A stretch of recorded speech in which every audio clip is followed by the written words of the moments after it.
Wait, hold on. I know we all want to watch the intro. I know this is your guys' favorite part, but we got something really important to do here. Jackie Diaz, why are we here again? Some of my most loved videos are the trash fire that is How I Became Yours and What Dreams May Come. These two comics are essentially poorly told fanfiction of Avatar and Bleach and drawn by the artist and author Jackie Diaz. Oh well, I say draw, but it's obvious Jackie just traced a bunch of images and smashed them together to make some horrible Frankenstein of a character.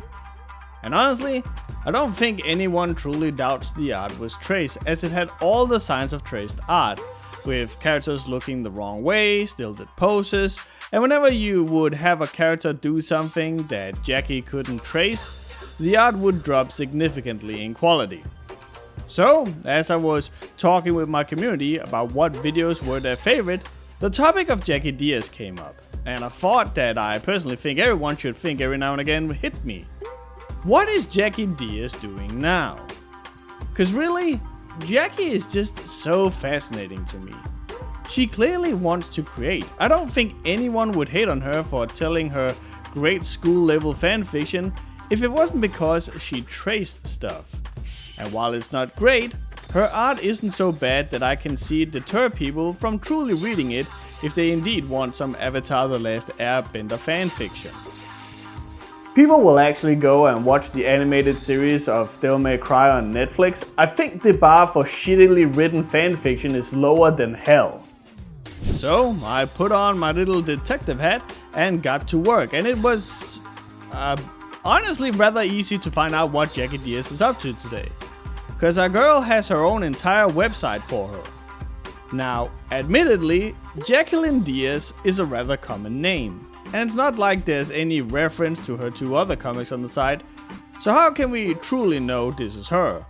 Well, I'll tell you. We can because Jackie still does comics, and a cursory glance at the art style will show us, yeah, this is indeed Jackie's art style.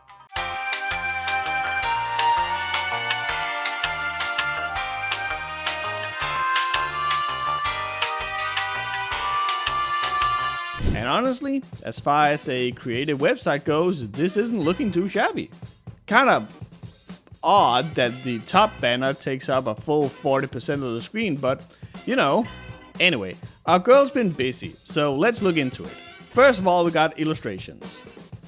Illustration is more than art, it's illumination.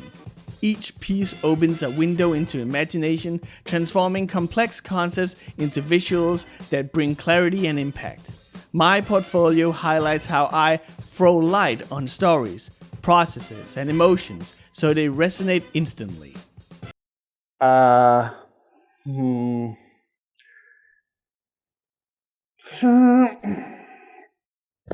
We'll get back to this. Honestly, this art doesn't look too bad. The rendering on some of these illustrations are legit sick. No wonder she won awards. Let's go check it out. There's this one for the Lady Gaga Adobe contest, which is really cool. Jackie, maybe I'm reading this wrong, but it says you were a finalist? But isn't this listed under awards? Did you get an award for being second place?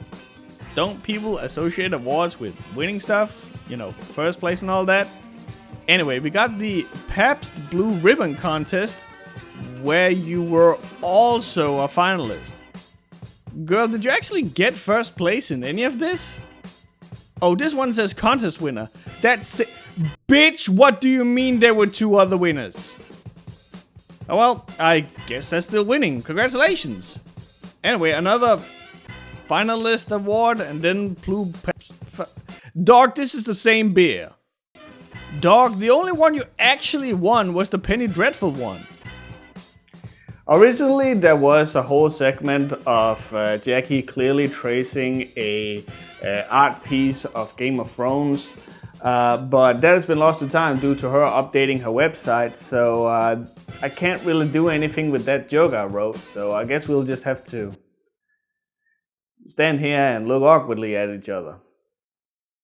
Okay, so entertainment is the comic, which is what we're here for, so let's wait with that and instead check Hey yo, our girl is making fashion? Say less. Okay, right, so, I'm not gonna hold you. This should probably have been left not on your side. Like, don't get me wrong, some of these are cute. I like the Super Mario one here, that's neat. But this one here is just stolen artwork. Like, I can't even track down the original art because everyone's using it for stuff. How the fuck is this your design? What, because you added the text? Then what the fuck is this? I ain't even into Western comics like that, and even I know this print. And I know this print because we used to sell t-shirts like this when I worked in nondescript video game retailer back in the day. And here you didn't even add any text. You just threw the image on a fucking tank top and called it a day. What the fuck? This one, however, I will believe you made, most of all, because the print is horribly inserted. Like, what the fuck are these lines here? But also because you forgot to delete the space underneath Black Panther's arm. And it's not even a collage of comics in the background, it's just a low opacity page. Because why else would you have the Black Panther name there twice? Also, what the fuck is this page? Are you trying to tell me you made all of these? Bitch, these two were made by Emiliano Aranguren. I know that because they appear on his Behance. I found this one on Peter Bielow's Behance. This one I found on Design Shack's Pinterest. This one is by Boris Pelzer. Fucking on this one here, you didn't even bother to remove the signature of the piece in the corner. Heck, many, if not all of these designs are shit you can just find by going to your average dropshipping t-shirt shop online. Did you honestly not expect people to have the ability to reverse image search, Jackie? Or maybe you made all this artwork and they actually stole from you. You know what you should do, Jackie? You should sue them. That would be really fucking funny if you did. I legit don't know what went through Jackie's head when she made this. Like, this is the most easy shit to look into. It's so obvious she didn't make these that I'm kinda curious what they're here for in the first place. We'll discuss it later, but Jackie did work in fashion where she would claim to design stuff. So maybe these are all prints she found online and got a deal to go through with the prints to be used for certain clothing lines? But that's me being incredibly charitable, and it also flies in the face of having them all lined up like you would for art pieces, and there are even some you can imagine she's had a hand in, as there's a few that has her artwork in them which unfortunately stand out a bit in terms of quality and color. This one I don't even know who's supposed to be, and I guess as a result the meaning of the quote is kinda lost on me.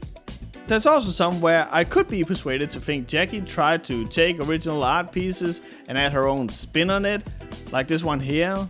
And I can infer that from, one, for some reason there's two colors down here, which makes me think these are scraps from a previous creative work she forgot to delete. But also because it's only truly the design in the middle that makes sense, with its capitalization of fear in fearless. I guess if you have a thesaurus on you, the one on the right also makes sense.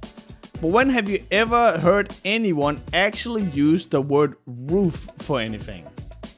Shit, my text program's even underlining that word as if it was a mistake. But the true culprit here is the one on the left. Ambitious. So what? Catwoman puts the O's in ambity? Or does she put the ambity in O's?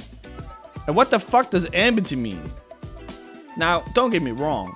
When lined up with these other designs, it works fine, because you understand that some of the word is highlighted for visual flair. But when removed from that context, it just looks weird. In case my way too long rant about sleeve garters in my Eye of Ramalek video didn't clue you in on this, I care a little too much about fashion. Not that you can, you know. So anyway, we move on from the apparel, but trust me, I just dipped my toe into this. There's a treasure trove here if you want to dive in for yourself.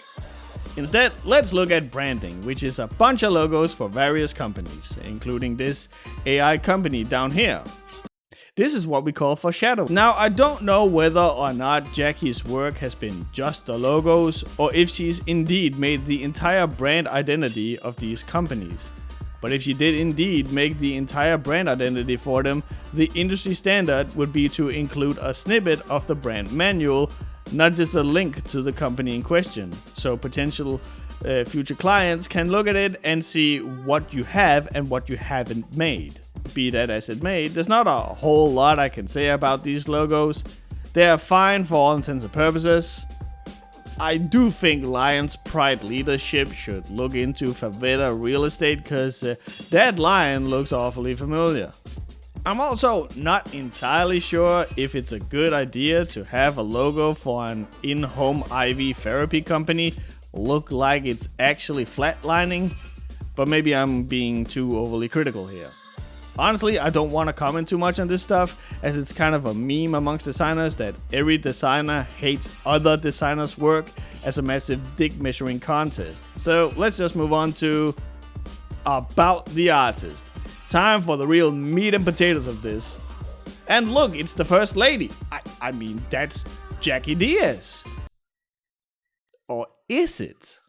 I won't hold you. It's going to get very artistic up in here.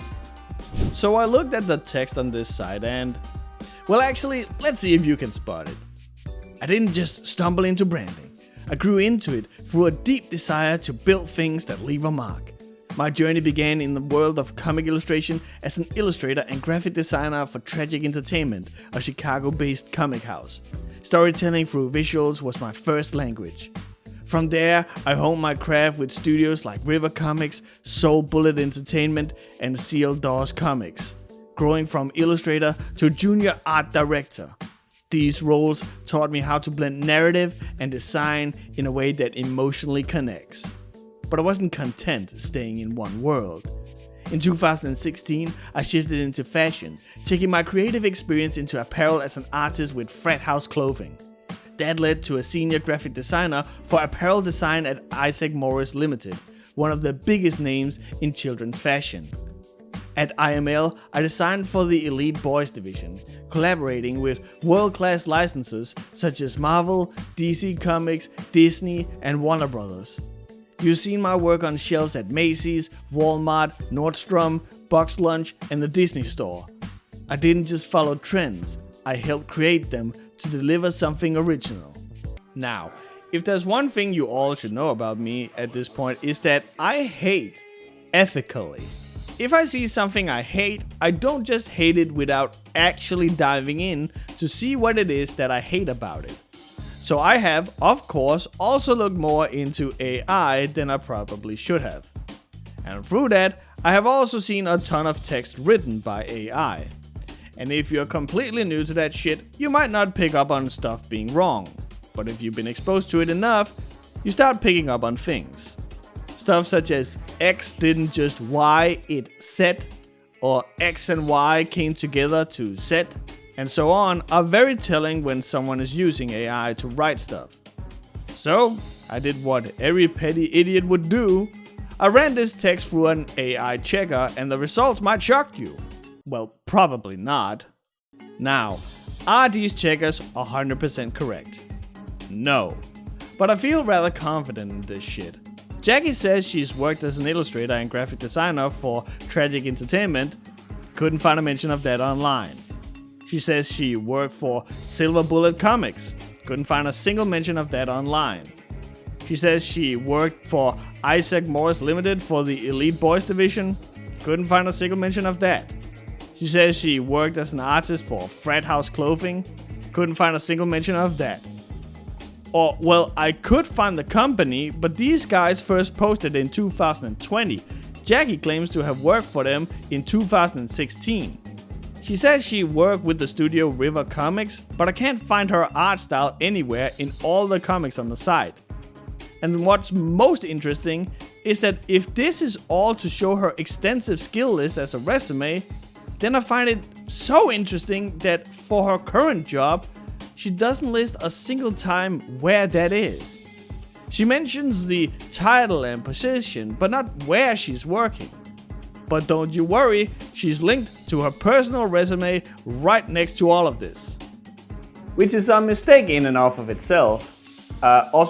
Before we jump into the document, don't worry, I will censor it to remove any kind of personal information and all that. I know I don't really have the best track record of blocking stuff out, but at least I'm doing a better job than the American government, huh?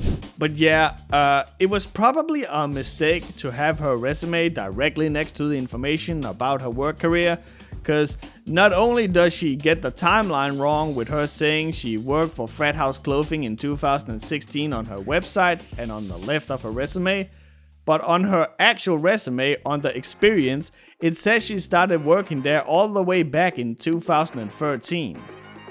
She says she worked as an art director for Soul Bullet Entertainment in 2012, but she only graduated in 2012, so what the fuck?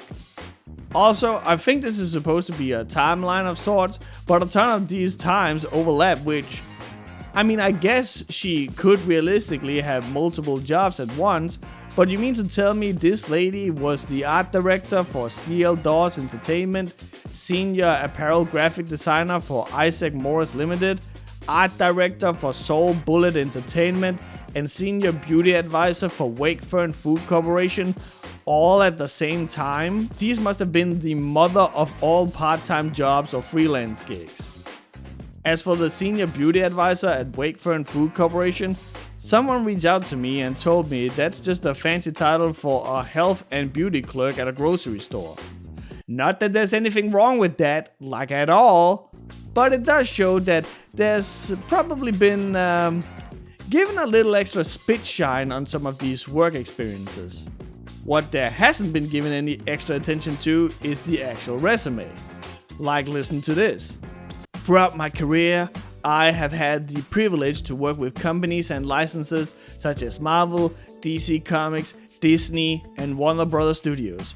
I have created and worked on specific project or achievement for major retail outlets worldwide such as Macy's, Walmart, Bucks Lunch, Nordstrom, Disney Store, and many others. Bitch, this is a whole ass template you forgot to put a project or achievement into. What the fuck is this? You would think Jackie would pick up on this, seeing she apparently has 2 bachelor degrees, one from Woodtope Coburn College in 2012 and one from Fashion Institute of Technology in 2011. Girl got 2 bachelor degrees only a year apart, that's impressive. But despite having those degrees, she somehow can't spell her current job right, as she mentions working for Lions Pride Leadership, but she fucking misspells it as Lions Ride. See, this is why I'm bringing all this stuff up, because if you look at it, you can technically believe it, but if you squint and look a little more carefully, it just becomes weird. Which brings us to the image of Jackie. Again, had it not been because I knew of Jackie prior to this, I wouldn't really have given this image an extra thought. I'd just have skimmed over it and ignored it, maybe made the quip about her being photographed like the first lady just because I was feeling spicy, but that's about it. But because I knew Jackie had a penchant for lying, because I'm fairly certain the text on her biography is written with AI, and because of all the countless of other examples I've given in this video alone of weird behavior, I stopped to look at the picture. And then it hit me. Where is she? Like, this is a picture of her at her desk, so I guess she's just turned the chair away from the desk. But why is her desk propped up against what I think is a door? If it was a window, there would be that middle beam in the middle for the windows to lock onto, wouldn't there? We know the desk is propped up against the door because we can see the reflection of the frame in the desk. Also, if she's a graphic designer or an illustrator, shouldn't there be a computer behind her? Or a tablet or something? I guess we can assume this is not at her work. There was simply too much about this picture that felt off to me. So I threw the image into an AI checker and got this result. But, you know, can't trust a single example, right? So anyway, I did it 5 more times with 5 different AI checkers, and they all came back almost 100% certain that this shit is made with AI. See why I brought up that AI company before? I don't normally want to dive this deep into a creator of the comics in this show unless it's for the sake of one of my documentaries, but there's just something so fucking fascinating about Jackie here. It all feels like there's just a bunch of lying and cheating, but there's no real victims per se, so it just becomes odd rather than shitty. And you know what the kicker for all this is? That on the top of her website it says, "Be authentic, the world craves original." Bitch! Your art is traced. You take credit for designs you have not designed. Heck, you haven't even implemented it in any clever way. Your resume is spotty and questionable, it's made with a template, and it feels untrustworthy. And your text is written by AI, and your image is most likely also made by AI. The fuck do you mean authentic? This is the least authentic shit I've seen in my entire life. Which brings us to the comic. Now, if you go to her entertainment tab, you will find a selection of the different comics she has made art for. And I figured we would start from one, and then, who knows, maybe we'll dive into the other comics in the future if you guys like this video enough. Oh look, here are comics by River Comics and Soul Bullet. So, saying you were the art director and graphic designer of these 2 comics is not technically wrong, I suppose. But the illustrator part of your resume is doing some heavy lifting there, I gotta say. Anyway, the first comic that pops up is Ecclesiastes. Now there's no real link to these comics anywhere on the site, which I think is weird. There's links to the companies Jackie has worked for, but not her comics. Anyway, I guess we'll just Google it real quick and... hello? Excuse me? Does that fucking say Steam and fighting game?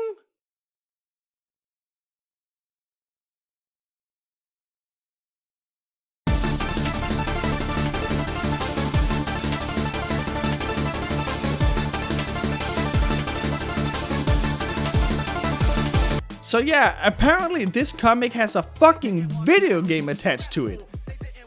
Ecclesiastes, Mistress of Souls is an upcoming fighting game based on the comic book series by Leon C.L. Dawes. A new fighting game that deals in magic, spells, djinn, and the Nephilim. Bro, what the fuck is this? What the fuck? What? Bro, what the fuck do you mean upcoming? The shit is out. I just bought it. Also, the grammar is so fucking ass. Holy shit. Why is that with a capital T? Why is there double space between game and that? Why is there a space between magic and the comma? Why is there no space between the comma and djinn? Bro, this is developed by Leon C.L. Dawes, who is the writer of the comic. The writer who somehow crammed no less than 5 mistakes into a single sentence. Anyway, I promise you, we will be returning to this later. I think if I bought the Furry Hitler 2 bundle instead of this, I would feel less awkward about this purchase. Shit's on sale too, the fuck? Anyway, Ecclesiastes. It has fortunately been a hot minute since I had to do this, but because the comic isn't located anywhere online, I had to pay real, actual human money to get access to the comic. And, you know, I'm not opposed to throwing money at this stuff, but I'm gonna hold your hand when I say this. To read less than 100 pages of this, I had to pay over $50.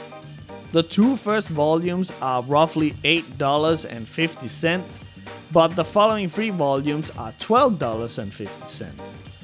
To put it into perspective, I can get the whole first volume of Berserk, Bleach, Naruto, Dragon Ball, One Piece, and a fucking kebab, and I'd still be paying less than I did for these 5 volumes. To put it even more into perspective for you guys, I am currently paying more than $50 for 94 pages worth of this comic. I could be paying less than that and get 1016 pages of these other comics. That is over 10 times the quality and quantity, as well as getting a shawarma with kebab, chili oil and garlic oil, and a Pepsi. And I would get to talk to a cool Arab uncle. So what I'm really trying to say is, there's a link to my Patreon in the description.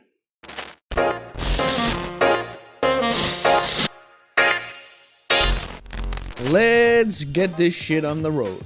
The comic starts out with this zombie guy rising from the swamp. The values are a bit off, making it so the zombie blends in with the environment, but honestly, I kinda fuck with the rendering of this scene. There's a clear glow coming from underneath the zombie, which is reflected on his shading, and stuff like the alligator and the trees are also reflected in the water. Anyway, our Sambambo here points somewhere. I don't know where he points, but it seems to make this magical orb come out in which the zombie can see this lady inside.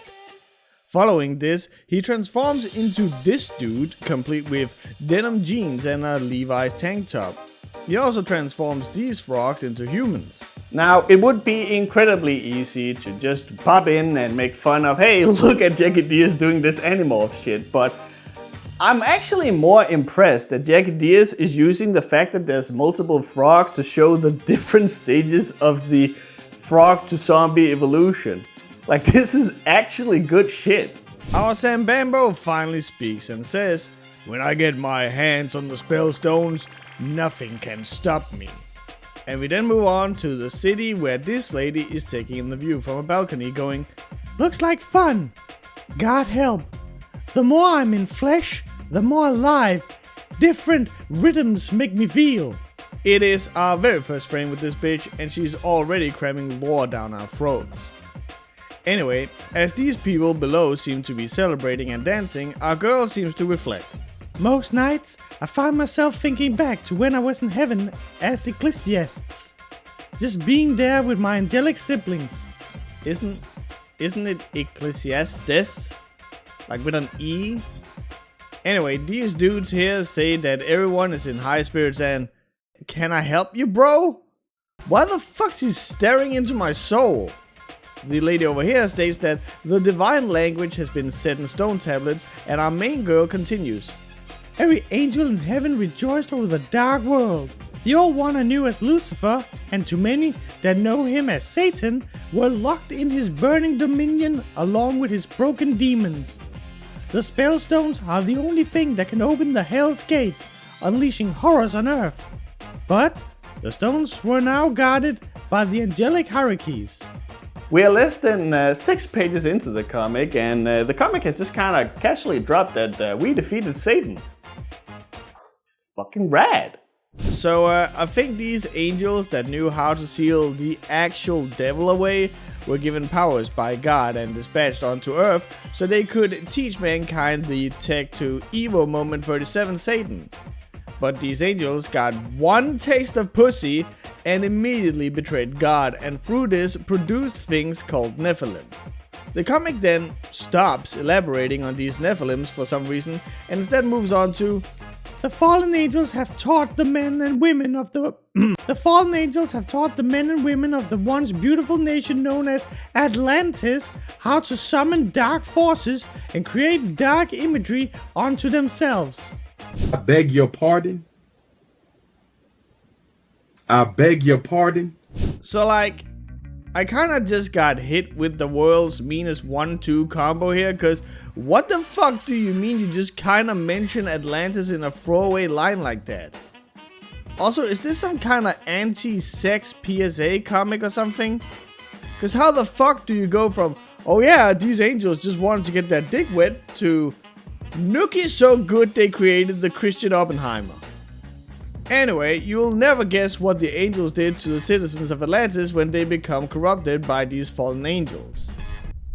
That's right, they dropped the space station. No, they obviously sank the city to the bottom of the ocean. And with that happy flashback ended, we return to our girl thinking that the battle is still being fought, but now she's in flesh and blood, which seems to come with a ton of different emotions to cope with. One could be persuaded if this line doesn't mean that she didn't really have emotions before, and thus the same thing should extend to her fellow other angels who fell to lust, but what do I know? Also, I guess this is a good point to start talking about Jackie's art. Now, I actually do want to hold back on the criticism a bit, cause if she's moved away from tracing, which I'm imagining she has, I feel that should be commended. But I just gotta mention this. The way I knew that this comic was made by the same Jackie Diaz we were familiar with is due to her weird interest in putting in more work than she has to. The dramatic lighting is fine, but you don't have to show us every single crease and shade every single dent on this lady. I get that realistically, everyone has these lines here next to the mouth and nose, but you gotta understand, when the average comic reader sees those, they connect that to a girl here being in her late 40s or something. This line on her cheek you would also typically associate with her cheeks being sunken in, as if she's malnourished. Again, realistically, they should probably be there. I don't know, I'm not a great artist, but there's a reason you don't normally see them, you know? The shading is also always too harsh and drastic. It always looks like a character is being caught by the last sunbeams during a sunset.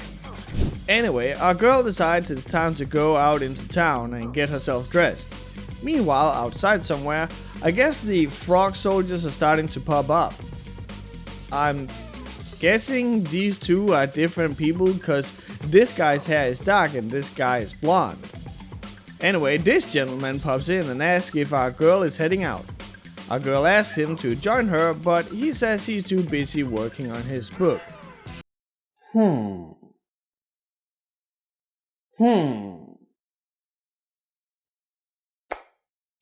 I think our boy put himself in the comic.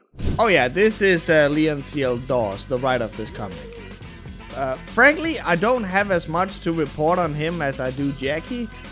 Bro is built like a shit brick house and is also a model, and frankly, I hope he's getting work, cause a trek through his Instagram just made me happy. Guy seems to be living his best life. Anyway, Girly Poo confesses to herself that Leon here makes her feel alive and other emotions she can't explain. Anyway, we don't even get to see our girl out and about enjoying herself, we just hard cut to her outside saying aloud, "It can't be! Not here! Not now! Dark imps in the area? Demons of hell, I like to call them. I really should follow this trail and investigate, but I'm always investigating. Oh god. Well, when I come back."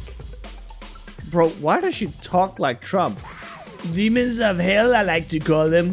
Bitch, what the fuck else were you gonna call them? Anyway, I guess she just kinda doesn't wanna do her angelic duty. We then see this image here of an entire city in ruins and a little girl in a hospital bed, and honestly, this is the funniest shit I've ever fucking seen. Cause I'm gonna go behind the curtain a little bit. This page here is actually a mistake. It's not supposed to be here. You can even tell it doesn't have a number like all the other pages. This is a page from volume 2 that somehow made its way into volume 1 for some weird fucking reason. Yes, the paid version of this comic has this mistake in it. But I just find it so fucking hilarious that the instant our girl says, "Nah, I can't be asked to deal with Satan's spawn right now," it hard cuts to the city being in ruins and innocent lives being threatened. It feels like a fucking Family Guy cutaway joke. It's so unintentionally hilarious. It's so funny that I almost forget that there's a page issue in the comic I damn near spent $9 on. So I guess on the real page that should have been here instead of this one, there would have been a page where this guy, Curtis Wakefield, helps a girl crossing the street because a girl thanks him for helping her across, and Curtis responds, "Please, by all means, call me Curtis. I hope since we will walk in together we are on a first name basis." That feels like a word salad, but I'm not entirely sure. So our girl and Curtis hit it off while these two ghouls in the background try and pretend they are not skinwalkers. Our girl clearly likes him, but it's getting late, so she has to leave. She catches a cab, leaving Curtis behind, wondering what our girl is hiding. Our girl undresses and goes to sleep, and while she sleeps, she dreams of all the horrors going on in the world. Greed, disease, famine, this tasteless real picture of dying children, and the Smash community. My mama always told me, don't go down the same alley you just got raped. Boss, please. She then starts thinking about demons and talks about how they can possess anyone or anything, and that these demons can be commanded by certain individuals. We then see a sequence of pictures of a bunch of stuff happening. I got no idea who or what these people are, but I suppose these are the adversaries that our girl has to fight. The horrors these demonic agents manifest would be enough to fill anyone's sleep with nightmares, but for some reason, it's always something I could handle. I remember my creator and his voice. Remember, Ecclesiastes, I have given you all you need to defeat the evil forces of Pale Blue and the dark forces of hell. Use your divine language spellstones, and always call upon my name for endurance and strength. Shout out to God, I suppose. Her dreams then turn to her doing the deed with Curtis, who tells her he needs the spellstones, and when our girl wakes up, we see she's laying in bed with a zombie. And that's how Volume 1 ends. I want to stress something real quick here, in that had it not been for this last page, we would have gone through the entire first volume not knowing the name of our protagonist, Deborah. Also, the fuck do you mean this was Volume 1? The fuck happened? We got a bunch of flashbacks to some bullshit. Deborah got dressed, ignored demon activity, crossed a street, woo, met Curtis, and then went to bed. The fuck? My average Tuesday is more eventful than this. I feel more stuff happened out of frame than on it. Bro, if I had paid money for this shit, I would feel totally ripped off. Oh wait. Volume 2. Deborah fights against a zombie, or at least I think so, cause frankly, I can't tell what's going on here. One frame she's held down, the next stuff is coming out of her mouth. Then there's this frame where I frankly can't tell what's happening. Like there are so many effects and lens flares and blur and shit that it's near impossible to tell. I guess the main evil dude's spirit is popping out of the zombie or something?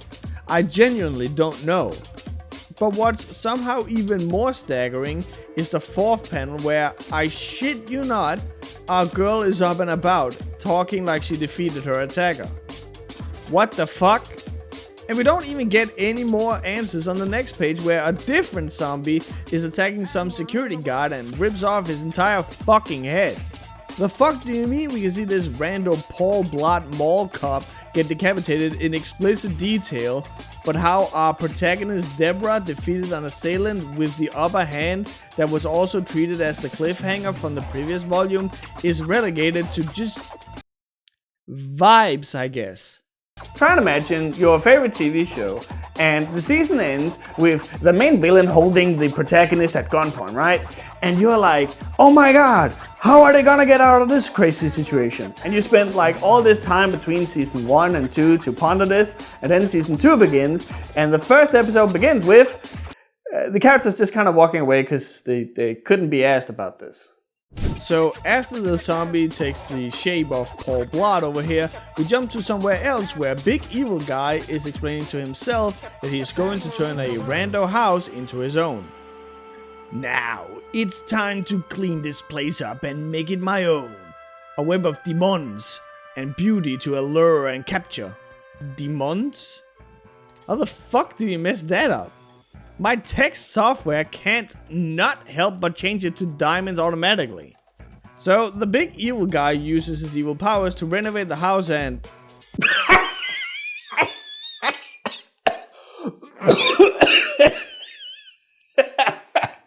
The fuck do you mean? It's just a stock photo of a fucking house. Dog, there ain't no fucking way that's the same house. It's not even nighttime anymore. This is midday. What the fuck is the point of using your spells to change your house if it's gonna take hours anyway? That's not magic. That's called Renovation. We move on to Deborah in her angel form. See, despite looking nothing like Deborah and having a 5-foot long ass neck, I still know it's her cause for some reason the comic decided to spell that shit out for me.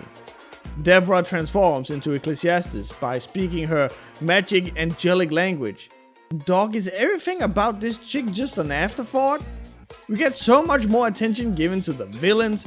The fuck you mean we can't even see her transform? We have to be explained it off panel? Next, Jesus Christ. Okay. I can't show the entire top half of this page as there's just full-on nudity and sex here in this 15+ comic. Very nice. But apparently Deborah flies to Atlantis, I think? We see her flying to some place, but how the fuck would she fly to Atlantis? Isn't that entire place, I don't know, buried in the ocean? There's no real establishing shot either. Heck, all we see of Deborah is her eyes where she says, Father, I need your help more now than I ever had before. The temptations are so great while in my mortal form. Yet as Ecclesiastes, they all seem so frivolous. I remember the ancient days, seeing the humans partake in lustful pleasures. I did not understand back then how hard it was to turn away. And then we see this angelic looking piece of mineral I'm fairly certain I found in Final Fantasy XIV respond. You have went against my way, contributed your own. You are all condemned to hell. Soon your offspring will follow.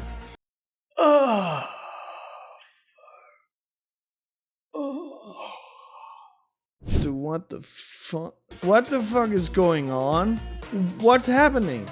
The first ring was clearly supposed to be Atlantis. We know this because there's that little text box stating as much, and we already know the people there lost themselves to lust.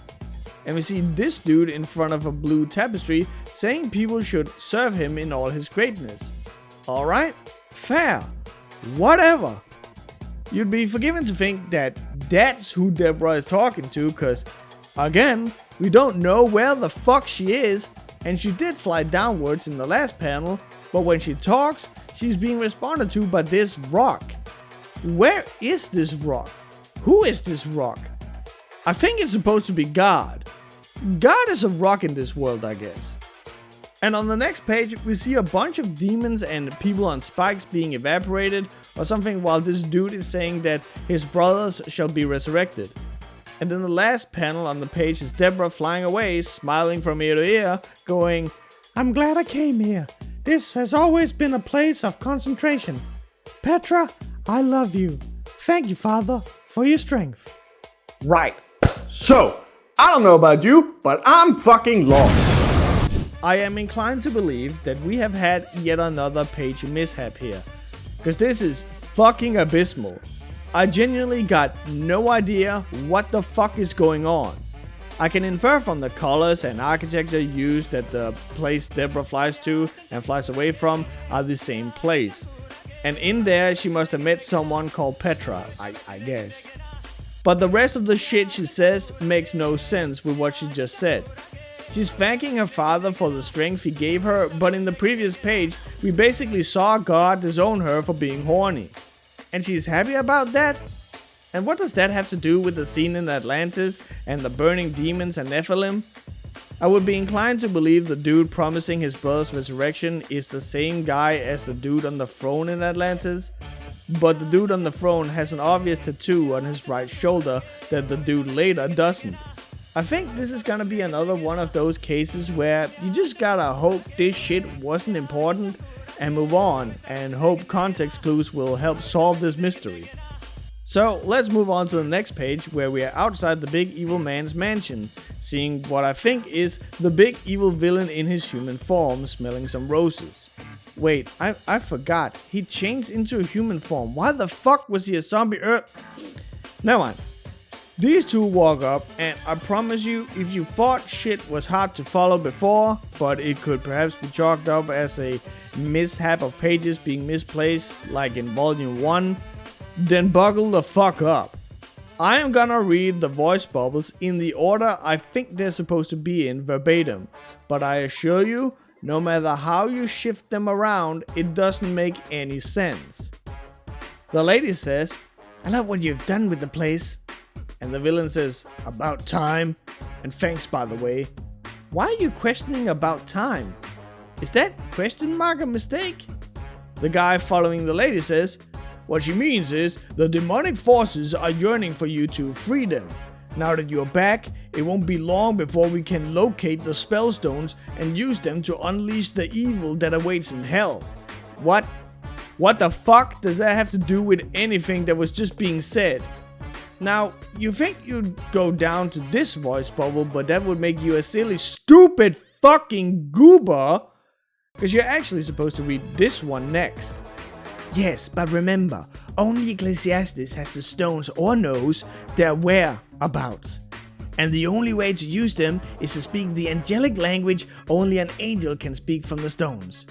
And then you read the villain's bubble saying, "Ah, but an angel offspring can. A Nephilim." You would then obviously think that you were supposed to read this voice bubble here, because we read from left to right, but once again, you are wrong. You are obviously supposed to read this one over on the right first. "Yes, the half-human, half-angel offspring can activate the stones." And only then read the last bubble being the one on the left. "But there aren't any more." What about my aunt anymore? Now, I don't want to be mean, right? And it's not just because Leon looks so buff he could fold me like a pretzel, but maybe this should have gone through an editor? There are so many spelling mistakes, order mistakes, and grammar mistakes that it's not even funny. Like, there's no shame in this, but are you dyslexic, my guy?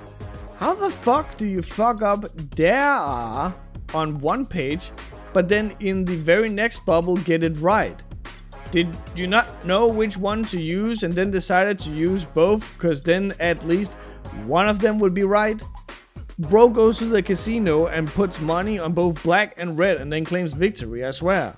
Or, well, I say that, but then you look down slightly and they mess it up again in the same fucking voice bubble. Right, so a little behind the scenes here real quick. Back when I first made this show, I already knew that there was some kind of trend going on of people writing their characters getting some kind of ability or something that would have trivialized any and all issues that they had faced prior, and that's how the whole "if you could do all that, what the fuck was the point with all the drama up to this point" joke came from. I also knew that people had a weird, unhealthy obsession with Japan, so that's how the whole "you are not fucking Japanese" running joke came from. But I really wish that when I was making these running gags back like 10 years ago or whatever, that I had the foresight to know that there was going to be so many instances where American writers and authors were going to be grammar and writing corrected by a pasty white Dane. So it would appear that the three wish to summon a Nephilim so they can use the spell stones and through that unleash hell. The big evil villain wants to summon some spirits of Nephilims, and the lady suggests that Ramsanai, the guy over here who is a necromancer, can use his necromancy to conjure all of these spirits. However, the spirit will have to be in a body for his reading to work, and the spell stones must be spoken from a living, breathing person, and that's where the villain suggests Deborah.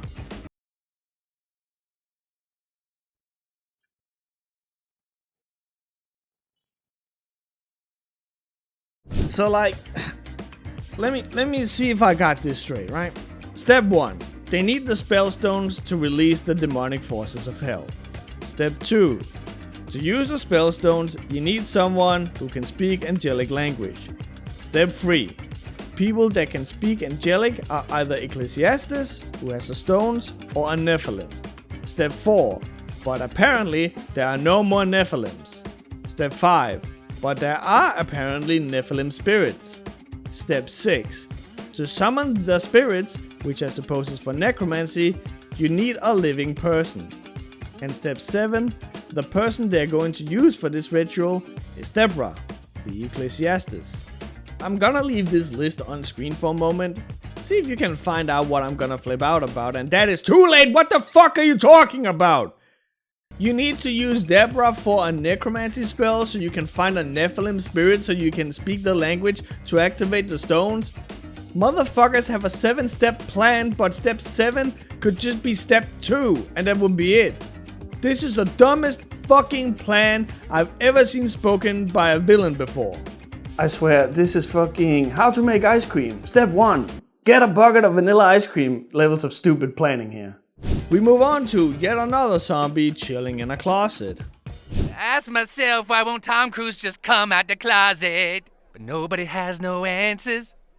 And so I pull out my gun! The lady walks in and gets grabbed by the zombie. Now, you would obviously think that the zombie is the predator in this scenario, and you would be wrong. Apparently, the predator in this scenario is the lady, because she grabs the zombie and offers him her help. She gets him cleaned up, she gives him clothes, and even teaches him to say her name, Sharon. Who she is beyond that will have to wait as we move on to Deborah flying around, because apparently someone needs help. We then, for some odd reason, get a shot of her waist, which is a choice, and then she flies down into a collapsed building to provide aid. Now, we can clearly see firemen here. Does the world at large know about Ecclesiastes? Are they just cool with her? No questions about an actual angelic being just existing? So Deborah flies down to save the kid down there, and this blue bitch casts a spell and says, "Till next time, Ecclesiastes." Dog, who the fuck were you? You were not in any shots prior, and you're just kinda there in the background when you peace out. Anyway, Deborah saves this child and says she's pretty. No, dog, put her the fuck back. What the fuck? Ew. How the fuck do you look 8 and 80 at the same time? Deborah then gives the little gremlin a feather and pieces off, and hey, would you look at that? It's the page from Volume 1. Now it suddenly makes sense it's there. Somewhere in a South American hospital, a child is healed thanks to Ecclesiastes' heartfelt acts. So what, Deborah heals dying kids via osmosis just from doing good deeds? Is that it? Anyway, as everyone smiles and is joyful, we move back to the evil villains, and our main villain guy is still at it with the fucking roses. Dude's looking at it like, the fuck is this real rose just photoshopped into my world? Anyway, the lady walks up to him and asks who Deborah is, and Rams and I wonders the same. So what, he just said Deborah's name and then peaced off for the rest of the day? Our big evil villain man doesn't get to respond as this fella comes driving up on his bike. There's something so fucking funny about how in this panel here, he's just in front of a real photo and the bike is awkwardly cropped in, not even color corrected to fit the scene.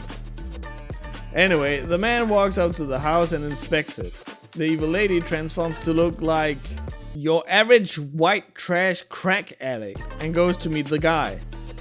He says he's new, but not that new to the town, and he's looking for directions. The crack lady lays on the move thick, and I honestly do appreciate how it's so blatant that even the guy is wise to her laying the moves on him. He says he's heading to the Morning Star, and the lady gives him directions to it.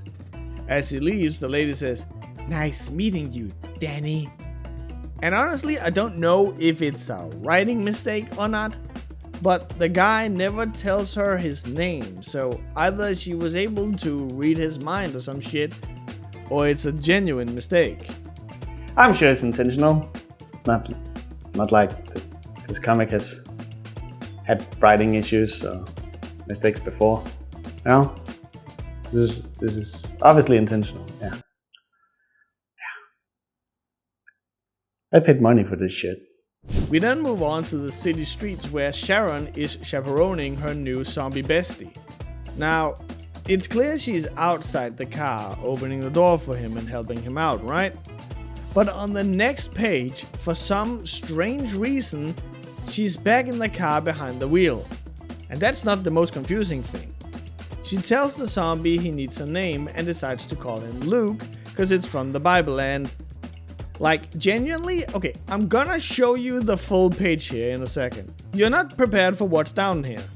Like, you could guess from here till you go blue in the face. I promise, you are not guessing what happens. Like, what could possibly happen after just naming the zombie? Surely this isn't a big important event, right? Yeah, well, tell that to Leon and Jackie, cause her naming the zombie suddenly produces this fucking image. Yeah, I bet you didn't fucking see that coming, did you? Is a girl in hell? What are these demons? What is happening to her? How do we go from her in a car to this image? I guess the volume ends with this, so this must have been done just so they could end on a big impactful frame or something. So there is a little more sauce to this chapter, I cannot lie. But this is easily the most confusing and flabbergasted I have been throughout this entire thing. I spent this entire volume being confused. Volume 3 starts out with Deborah dreaming of some evil ritual taking place with her in the middle of it. Also, before I forget, Volume 3 is the only one that has a subtitle being World of the Jinn. That shit doesn't at all reflect what's gonna happen in this volume, by the way. And subtitles like that never show up prior or after this volume. Anyway, upon waking up, Deborah states that the spirit world is getting more and more intense, but is then interrupted by the sound of an engine outside her window. Now, I'm assuming this is Deborah with how she's talking to God and shit, but why are her eyes brown? They have always been glowing green. They're even green on the next page. Anyway, outside is Danny dabbing it up with Leon. Leon asks Danny how Finn is doing and Danny explains, he's even deeper into the dark side of his powers. I've been around, man. You know my family has always had issues, especially with my brother. So is this guy knowledgeable about all this shit? If he's been around, he didn't pick up on the fucking epicenter of evil he was just at? Anyway, they move inside and we move on to whatever the fuck this is. Yeah, King Tut is just hanging around in this apartment with Poison Ivy or some shit, I guess. I swear, this comic just fucking drops the most random shit in your lap and just expects you to roll with it. Oh, what? King Tut's here? Yeah, sure. Fuck it. It actually turns out, I think, that King Tut here is the necromancer Ramsanai and Poison Ivy here is the lady who transformed into the crack addict. She states that she's interested in Danny because they are like-minded. When asked what she means, she states, "Sense something magical about the young man. A strong power in him. I can feel it. I must know what it is." Fuck. So, first of all, you might notice she just changed appearance again for some reason. And secondly, that's not what like-minded means. You went from saying you're sharing the same mindset about shit to saying you're interested in him because you sense some strong powers in him. I fucking hate it here. Before we can explore this clusterfuck any further, we move back to Sharon and Luke arriving at Sharon's home, but fuck you, we then move back to Deborah, Danny, and Leon, whose real name is actually Daryl. Deborah, Danny, and Daryl. Sounds like a fucking sitcom up in here. Anyway, apparently they live in this giant cathedral, the fuck? Danny and Deborah introduce themselves to each other, and then Deborah says she's going to go to a local gym to check it out. For some reason, Daryl doesn't know how to respond to this, going, sure. Dog, she said she's going to the gym, not what the fucking meaning of life is. Calm down. In the gym, Deborah comments on how hot the men in the gym are, saying, "Such well-built men here. Why didn't I notice before in my angelic form?" And then, I shit you not, God decides to communicate straight to Deborah, going, "Ha ha ha, stay focused, my child." Since when the fuck was that a thing you could do? Also, didn't you disown her earlier? And why are you so laissez-faire about your girl lusting for other people? Isn't that what got y'all into this mess in the first place? Anyway, as she's working on her fitness, this guy calls her gorgeous. Absolutely gorgeous. Also, I fucking love how Jackie could not be fucked to draw her shoes, so she just put in a pair of real Nikes in there, and I know because I found what I think is the real original image. So after her workout, Deborah goes to the locker room to freshen up. However, upon entering, she finds the entire place engulfed in smoke. She transforms, again off panel, and brandishes a dagger. Upon calling out the demon responds, Demon, it's Kismaria, pretty. Such a pretty little angel. I shall clip your wings. All I wanted was a day off to find the spell stones. Bitch, you attacked her, what the fuck? Maybe next time don't smoke up the entire locker room if you want to stay under the radar. We have even seen Deborah not really giving a fuck when there was demons prior. You had to actively jump in front of her to get her attention. Okay, so we have had some laughs and confusion about the way this comic chooses to handle its pages, right? Surely at this point, nothing can surprise us anymore. We are battle hardened at this point. You and me. We know what's coming. This comic can't surprise us anymore. Yeah, so the next page is the exact same page as the other one, just presented differently. It genuinely feels like these are two drafts of the same page, but the second draft still counts as a page, because the page prior was 8 and the next one is 10, and the comic, for some reason, doesn't want to number the odd numbered pages. So anyway, Deborah asks the demon who sent her, and the demon responds, Pale blue, we will meet again, my sweet angel. So, is it pale blur or pale blue? Because you've written it different each time you brought it up. Anyway, on the next page, she repeats the exact same line again, this time spelling it blur and not blue, which leads me to believe that the page prior was indeed just a second draft of the same page. Anyway, the ghost kisses Deborah before vanishing, leaving Deborah to attend to a guy on the floor. Once again, I'm incredibly humored by how you can tell the rope and especially the dagger are just crudely photoshopped into the Wait, does that say to be continued? Surely you just, right? 10 pages? There ain't no fucking way this was the entirety of volume 3. But the page counter on the side says 16 pages. Yeah, this is because the comic decides to fuck you. Not only is it barely 10 pages with an entire page literally just being a second draft of an already existing page, but the 6 other pages are the cover, the credit page, this terribly looking slob that is grammatically incorrect, the advertisement of book 3 that I am reading the advertisement in, the cover of the second volume, and this grossly upscaled image from volume 1. Now, I don't want to throw accusations around left, right, and center, but this is a scam. The fuck do you mean I spent $12.50 on a 16-page comic where over half of the pages don't even pertain to the actual reading experience of it? And even then, what happened in this volume? Deborah had a nightmare, Danny showed up at their home, Shannon came home with a zombie where the end of the second volume was never even explained or talked about, Deborah went to the gym and got hit on, and then she got kissed by a demon that then peaced out. I have seen an overall plot be moved more forward in an episode of fucking Bluey. Fuck. So anyway, we move on to volume 4. Right out of the gate, you can tell there's some bullshit happening here. First of all, the art style is completely different. This no longer looks like Jackie Diaz's style. Second of all, instead of numbering each page in the corner, this comic chose to do so in the middle of the bottom of the comic. And thirdly, and probably the most infuriating part for me personally, is that for some fucking reason, they have kept in the margin line. Now, I obviously can't say with 100% certainty that this is what it is, but I'm fairly certain this white thin box you see around the page is something you use when you create prints professionally.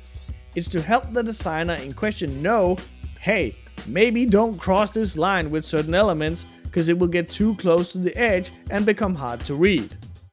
It's typically used for text or other important elements, and you can see how this comic's panels follow this line to a T.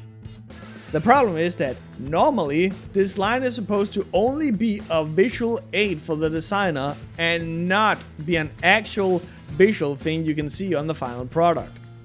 So it being here is no doubt a mistake. But hey, it's not like we've seen plenty of other mistakes in this published book that I paid real human fucking dollars for. Moving on to the comic in earnest, we see the last page of the previous volume be presented to us now in this new art style. While I do miss the kinda ugly charm of Jackie Diaz's art style, there's no question that this new art style does better convey what's going on. Anyway, Deborah talks to Duke Nukem here about what happened. When asking if he's dead and this is all real, Deborah just fucking mugs the shit out of him. Okay, so for the next part here, I gotta preface it a little bit by telling you that I have not altered this shit at all. I know this seems a little too perfect, but I promise you I have not touched this even a little. Duke Nukem explains, what the fuck does Duke Nukem sound like? I hired Miss Diaz a few days ago. When I checked her references, they were all fake. No one had even heard of her.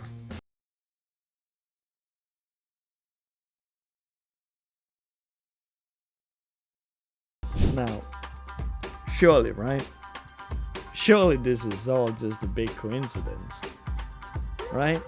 There's no possible way that the world is this generous and is gifting us something like this.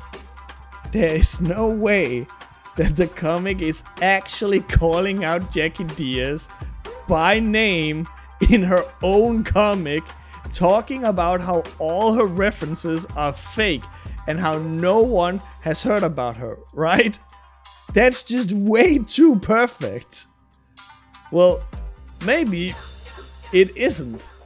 Cause I went and checked, and not only does Jackie Diaz's art never show up again, she's not even credited on the next volume, and as of writing this, last volume. Heck, I went and checked the official webpage, and sure enough, she's credited as being the original illustrator of the comic and only credited for working on the 3 first volumes. So yeah, call it a game theory or some other MatPat bullshit here, but I genuinely think that Jackie Diaz got caught red-handed in lying on her resume and got kicked off the team. Anyway, Deborah hears the demon Kismaria laughing and gives chase. I know it makes sense, but it always just tickles me when I see an angel with wings and shit running like this. We then move on to the next page where we are back in Sharon's home. Still, in the peace of her home, Sharon is not free. An insidious past is always preying on her, ready to attack like a seizure within her mind and her heart. Kismaria, Lady Shoban, at war. Could they be part of the past that is calling? Are they the remnants of a life that is not hers to suffer? The memories of a long-lost grudge that doesn't belong to her. Okay, raise a hand if you're lost. I genuinely do not know what the fuck Sharon's deal is. She just kinda comes out of nowhere and gets attacked by the zombie and then overpowers it with powers of her own. And now she has memories of someone else's past, of a war between demons. We then see a vision of the 3 demon ladies fighting in what I can only describe as the one labyrinth from Hellraiser. The 3 fight, and this lady here with the head armor thing seems to smack the soul out of the lady in purple, which I imagine is the Kismaria from earlier. Sharon wakes up on the floor with Luke looking slack-jawed at her saying, "Sight." It would appear that Sharon's had multiple visions since meeting Luke, but we don't get to discover that any further as we move back to Deborah, who's flying to this castle. Wait, weren't you giving chase to catch Kismaria? Why are you here? Anyway, Deborah walks up to a thing on the wall, and upon calling on the power of God, the thing opens, revealing a glowing gemstone. Is this a spell stone? For a thing that featured in the title of the comic, we don't even really know what it looks like. Deborah monologues that the task at hand is a perilous one and one she doesn't fully comprehend. Me fucking neither, lady. I got no fucking clue what's going on. Why are you here? What happened to Kismaria? Where is here? Before I can get any answers, this hooded figure walks up behind Deborah, and upon being held at knife point, he says, "Caretaker, defender. For generations my family has guarded this holy site from all the invaders." What an odd way to introduce yourself, but fuck it, I guess. He then pulls down his hood, and we then get this image of an old fisherman going, "You look so familiar, not fair yet awed.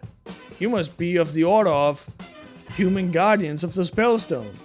Dude, who is this? Where is he? Is he in the room with them? He's clearly outside. I was inclined to say he's the older version of the hooded man, but they don't look anything alike.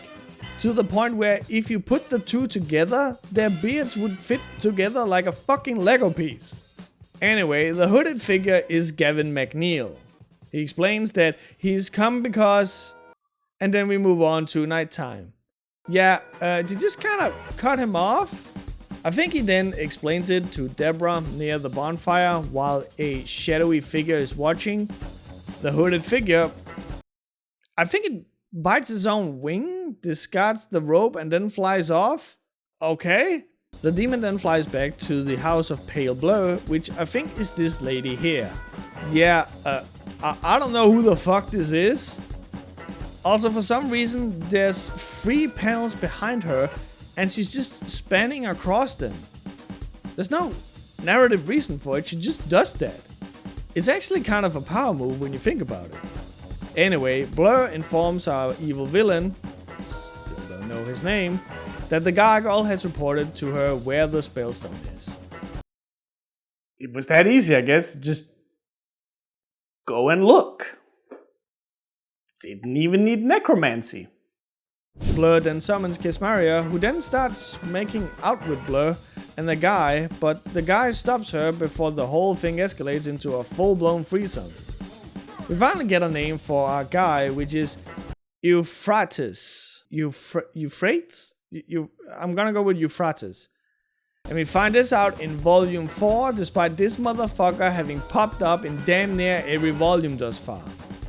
Anyway, Blur explains that the time is nigh because the moon is almost at its zenith, and they can thus perform a ritual on the gargoyle to summon someone called the High Priestess. So, yeah, I think we can safely assume that the 7-step plan they had earlier is just thrown out the window when they can summon this bitch out of a fucking demon. Also, how is there a demon on Earth? Isn't the whole point that the demons are locked in hell?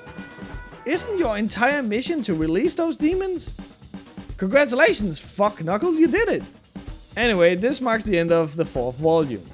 While I do miss the unhingedness, I'm sure that's a word, of Jackie Diaz's art, there's no doubt that this new art drastically improves your comprehension of what is actually going on. The 5th and final volume, as of now, starts, and just as I mentioned prior, Jackie Diaz's name is nowhere to be seen. It doesn't even have that introduction page anymore, we just jump straight in there, and right off the gate we can see some bullshit is afoot.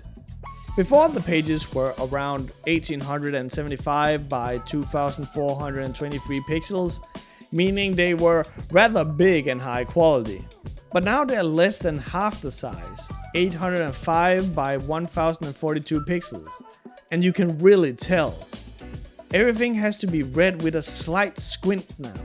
You can't even really zoom in to look at the stuff without the quality suffering. Anyway, our Poison Ivy and King Tut are at the Morningstar, which, in case it wasn't clear, is where Deborah, Danny and Daryl are hanging out. I do like this exposition here of seeing the Ivy, whatever the fuck her name was, through the glass panel of the door, and then as the door opens, it shows her having transformed into the white trash blonde. What compliments I could give, however, are cut short, as the line of the lady from the last frame of this page is also the exact same thing she says on the first panel of the next page. She asks for Danny Delacroix, and Daryl, being the gentleman that he is, lets her inside. No real clue where Todd fucked off to. You would think he would be easy to spot. I mean, fucking look at him. Inside, Daryl reintroduces the lady to Danny, and the instant she grabs the glass Danny hands to her, all hell breaks loose. I think Ivy drains him of life and throws his ass through a portal. Meanwhile, Daryl rushes to get Danny's jacket. I'm not even kidding, he even exclaims, "Don't forget your jacket!" Homie, your friend just died. What the fuck are you doing? Are you trying to do that thing from the movie My Girl where Anna Klumsky is talking about how Macaulay Culkin can't see without his glasses? That movie fucked me up. In the comic, Ivy has taken Daryl to some graveyard. King Todd has summoned a fuck ton of zombies for reinforcements, and it seems like things are escalating to a big battle. He then tells Ivy to enjoy and "Don't worry about me, I don't need a buddy." Motherfucker, you specifically asked for a living, breathing one earlier! Anyway, I think Ivy then proceeds to try and suck the remaining soul out of Daryl, but he seems to fight back, and simply by pushing the power back, he manages to explode Ivy and send King Todd flying away. However, despite knowing these guys are evil and there being a literal army of zombies around him, Daryl decides not to throw hands with Todd and instead just pieces out. He returns home, just kind of manages to find it despite not knowing where he got teleported to, and seemingly without any issue from any zombie, and is met with Daryl, who has the perfect thing for the freezing Danny: his jacket. The next page,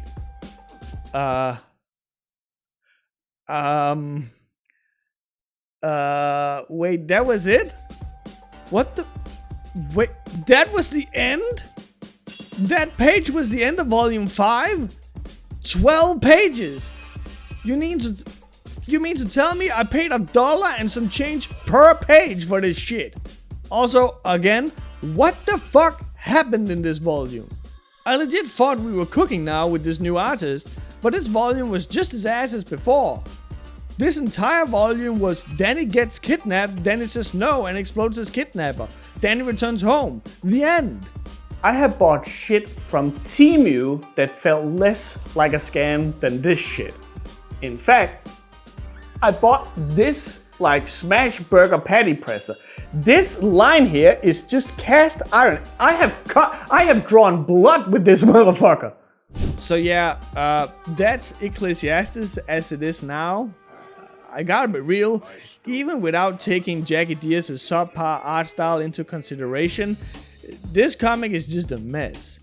Not only is the comic poorly told, with you hardly ever truly understanding what's going on, despite the plot being so simple and basic, and not only is it being presented incredibly poorly and confusing and ugly, but just plain technical shit that your average consumer would trip over is rampant in this. Pages being out of place, editing errors, spelling mistakes, poor image quality, them somehow leaving in the margin lines within the final product. Like, even if I hadn't paid a pretty penny for this schlock, I would still feel ripped the fuck off with just how lazily this feels put together. And considering I have paid money for it, it's insane just how much better shit you can find for free elsewhere. I would genuinely rather reread How I Became Yours or What Dreams May Come than this shit. So I guess we can move on to the final review, right? Oh, right, we're forgetting something.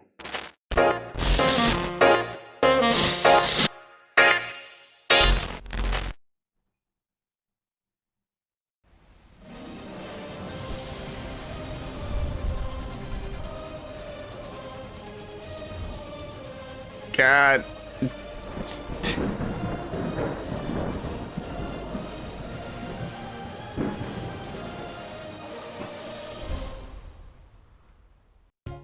So now will probably be a good time, while it's loading, to let you know that I have actually attempted to record this once before. I cocked up the audio and video recording at the same time. Don't know how that fucking happened. So I'm not going to be as surprised, but it does come with the added benefit that I can now take you on a wacky little journey so you can see everything that is wrong with this video game. So this is Ecclesiastes, Mistress of Souls, right? If we go to... How the fuck? Alright, I picked with RT. So, if we go in here, first of all, I fucking love how there's an invisible border here. You know, like that's going up along the side here. But they escaped the fucking, like, vertical border here. The horizontal border. Anyway, let's check out Ecclesiastes. So, you would probably think, if you're dumb, that this would be, like, the BIOS of Ecclesiastes here. No, this is in fact the intro to like the script to the script to like the intro animation that the game starts out with. Intro. We see the dark night sky with scattered clouds. We then see the soul stones come from each side, collide into each other with a flash of thunderous light, and separate into pieces. They will then move from pieces and form the soul stones. Ecclesiastes, Mistress of Souls title. Then we see Ecclesiastes come down from the sky. Now, I'm sure that you have been looking at this view story button down here, because, oh my god, what kind of cutscene will we get? Well, the thing is, if you click view story, you just see these horrible scaled pictures from the comic. You can't even fucking read them. They pass by too fast, and that's it. Alright, let's check out Nefetra, a dark principality sorceress, whom is well versed in dark incantations and sorcery. She has spells that range and have gone far to the origin of the Egyptians, Mayans, and the Atlanteans. There's no period. She is also manipulate and sexy. Did they fucking like translate this with like grok or some shit? This feels like someone who translated English to like French and then back again. Has the ability to turn into cats and cobras. The length of her power are still unknown, but her spells are known to look and captivate even the enemies. Now, I'm sure you're wondering, what will happen if we click view story? Well, I'll tell you, we get the exact same bullshit. I don't even think, like, Nefetra shows up in a single page. Yeah, there. She's there in the corner. That's it. This was Nefetra's story, is her appearing in the corner of someone else's. Kisses Maria. Kisses Maria, a djinn. She's half genie, a powerful supernatural being in her magic. Her father is a human, and her mother is a djinn. Kiss Maria goes back and forth usually from good to bad. It is unclear what side she remains in. Most of the time she keeps neutral. Her beauty and power are a dangerous combination. And of course, just for prosperity, let's look at this. No. Stuff we've already seen. Now, I can't help but wonder, right? How must this feel when you come in and look at this as someone who doesn't even know what the comic is? Like, who has not paid the fucking $50 to read the comic. You don't get anything. Like, who the fuck is this bitch?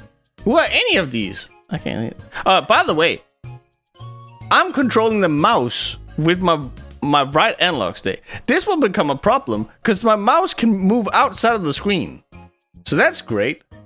Now, if we click on comic book links, that button just straight up doesn't work. And controls, don't worry about this, because I found out that the Q button is fucking busted. I'm going to try and show you the way that I experienced this game the first time, alright? So we click new game and we pick Ecclesiastes. I'm gonna use a controller so you can see just how awkward it is, because I can only really turn left. Well, I could last time because I had my thing I had the window all the way to the left, so I couldn't, escape the monitor. Now I'm sure you, as me, oh, okay, and there you go. Yep, I have now clicked off the screen and I cannot do anything because my mouse is locked. Okay, so back to mouse and keyboard. So I'm sure that you are wondering, hey, what's up with that sound? Surely that's not going to continue. And it is. Oh wow, my mouse can Okay, even here, my mouse can go off screen. This is the only sound that you will hear in the entire game. I remember now. I have to show you guys something, right? So, fuck! I clicked on the screen again. No. So I have 2 attack buttons. I have left and I have right.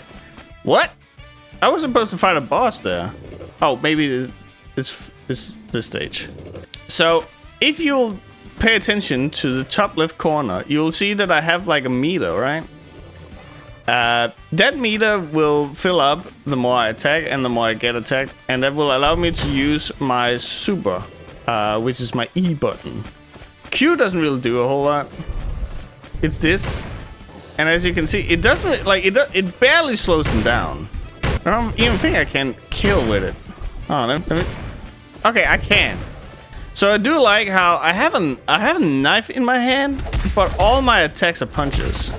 I also do have a whip, which I guess is what the knife is supposed to be. Actually, hold on. I want to show it to you proper. Well, how the fuck did I not? Bitch. Oh, here we go. It's boss time. It's Medusa. So, if you will notice, right? We have Medusa here. Medusa's underscore serpentine. And this dialogue here will work for Medusa. You think your tricks will work on me? My attacks will shroud this battlefield. You won't trap me so easily. Foolish girl, I've turned legions into stone with a mere glance. Your little storm means nothing to me. My attacks aren't just a shield. They are a storm strong enough to bring even guards to their knees. You won't petrify me so easily. How amusing. I have shattered armies and reduced warriors to lifeless statues. Alone, you stand no chance. We'll see about that. My winds will rip through your serpents, and my storm will smother your clones. No matter how many illusions you summon, you cannot escape the inevitable. Underestimate me, and you will regret it. My eyes may not turn you to stone, but they will summon an army in my image. One glance, and you will face more than just me. You are a shadow of the past. I am the storm that will wipe you from history. Enough talk. Let the battle begin. You stand before a legend. I will not be erased so easily. So I think we can all agree that that is just straight up written by AI. It has all the telltale signs of it is not just blank, it is blank. And I think the AI also got confused because Ecclesiastes starts talking like she's the villain. Alright, so I'm gonna hit her with my super.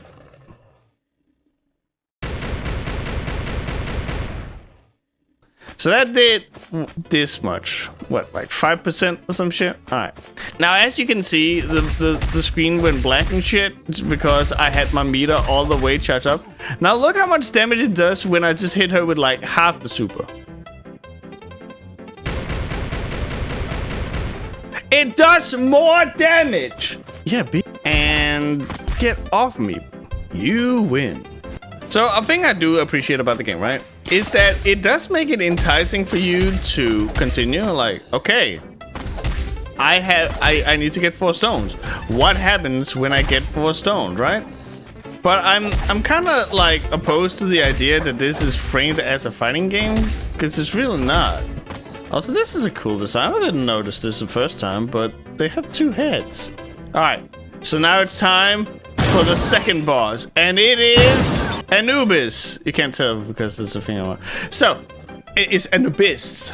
So, if you pay attention to the text down here, you think your tricks will work on me, my attacks will shroud this battlefield. You won't trap me so easily. Huh. That sounds oddly familiar. I turn legions into stone with a mere glance. So this is where you start noticing that something is wrong. Because it made sense. Oh, Medusa turns people into stone by looking at them, right? Anubis isn't known to do that. Why the fuck is he saying this shit? And then you notice that the dialogue is the exact same as the one with facing off against Medusa. Damn, bro, you have like fuck ton of hell. What is up with that? Defense break. Anyway, and so now we're on the 4th stage, I think. Can't count. Can't get this fucking bird man off of me. I'm getting wombo combo. What the fuck? Actually, hon, we haven't even checked out the levels yet. It is just an empty arena with some shit in it. Also, don't know what is happening over here. Probably working as intended, I suppose. Now, I'm I'm not gonna be like too mean about this. This genuinely just feels like someone's first attempt on a video game, and they had, you know, like they wanted to make a video game, and they had a property they could make a video game of, so they kind of went off of that. It's Medusa again, but this time it's just Egypt monster. And as you might have expected, the dialogue is the exact same. And just to make sure it wasn't a fluke, look at the fucking little damage it does. Why would I ever not just pick the middle one? The half one, I suppose. Like, look, it does more damage and it costs half as much. Why? What is the possible benefit of not just picking this one every time? Oh no, she has backup. Whatever will I do? Will I just hit her with, anyway, his Firaga? I suppose it's probably more like health, holy or something. Any Final Fantasy fans out there? Who is the coolest Final Fantasy summon of all time, and why is it different? No. What am I talking about? It's Bahamut. Every single time it's Bahamut. So now we got all the stones, and now it's time to fight a nemesis.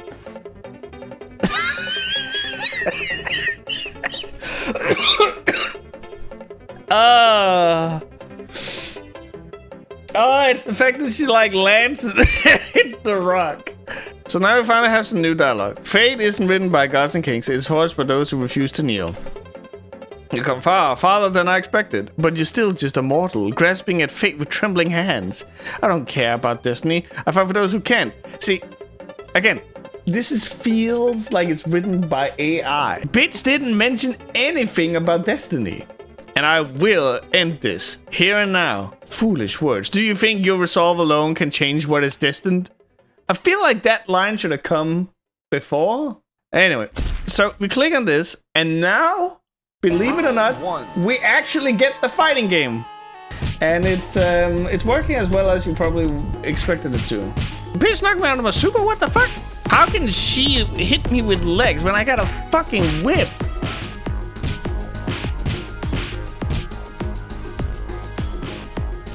So, in conclusion, more polished than City of the Walls.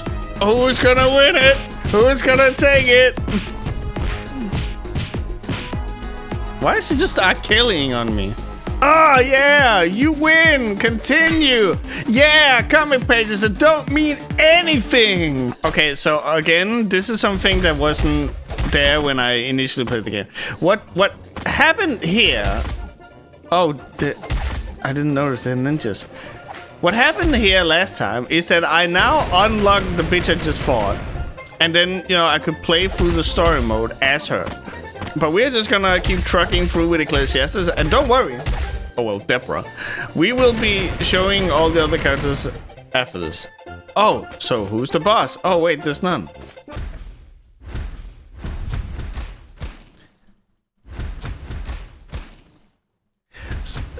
So what this means, ladies and gentlemen, is that my character is still somewhere behind this screen.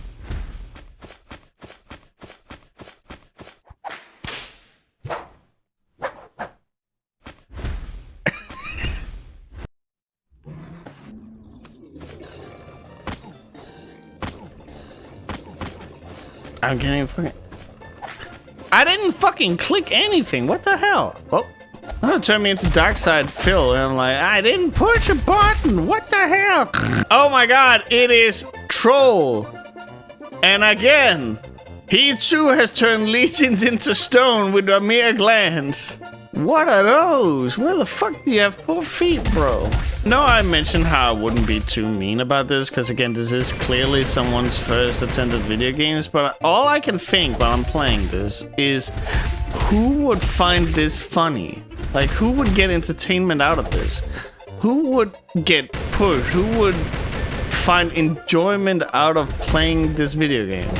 Like, thus far, all I've done is click a single button. And then build a meter and then press another button. I'm not getting, like... I'm not trucking through this because, oh, I want to get to the next story beat, because I don't get any story beats. I get a comic that doesn't really mean anything. The only reason why I'm actually playing is just to see what is the next thing that's gonna happen. Oh my fucking god. I am getting fucking trounced. What the fuck? It is night. It is night character who says the exact same thing again.